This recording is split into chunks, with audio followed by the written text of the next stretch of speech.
15 কোটি টাকা নিয়েছেন। কুমিল্লা জেলা পরিষদ থেকে 15 কোটি টাকা নিয়েছে। বিএনপি কিছু শিক্ষিত লোকদেরকে প্রশাসক হিসেবে বসানো দরকার ছিল সারা দেশে। জেলা পরিষদ থেকে মুরাদনগরে যে আসিফ মাহমুদ কিছু একটা ও 15 কোটি টাকা নিয়ে গেছে। অথবা তাদের একটা ট্রেনিং এর ব্যবস্থা করা দরকার ছিল, কোনটা রাজস্ব খাত, কোনটা বিশেষ বরাদ্দ খাত।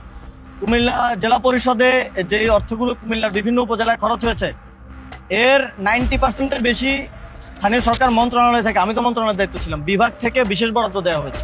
ঠিক, তো এই বিশেষ বরাদ্দ খাত আর রাজস্ব খাত তো এক না। এটা যদি ওনারা গোলায় ফেলেন তাহলে ওনাদের ওইখানে বসার আসলে কোনো যোগ্যতাই নাই। কেউ তো উনি ওনার কথা আমাদের কন্ট্রাডিকশন, প্রথমে বলছেন নিয়ে গেছে, তারপরে আবার হাসান আব্দুল্লাহ ভাই যখন কল দিলেন তখন তিনি বলছেন যে আমি তো আসলে নিয়ে গেছে বুঝাইনি, আপনারা বরাদ্দ দিচ্ছেন। 10 কোটির কাছাকাছি, আর ওইখানে গেছে 15 কোটি। তা আপনি টাকা খাইছেন সেটা তো আমি বলি নাই। আমি বলছি যে ডেভেলপমেন্ট ওয়ার্কে আপনারা 2 উপজেলায় নিয়ে গেছেন 25 কোটি। তাহলে আমরা এখানে তাহলে এটাও বলা যায় যে তারেক রহমান 9,30,000 কোটি টাকা নিয়ে যাচ্ছে।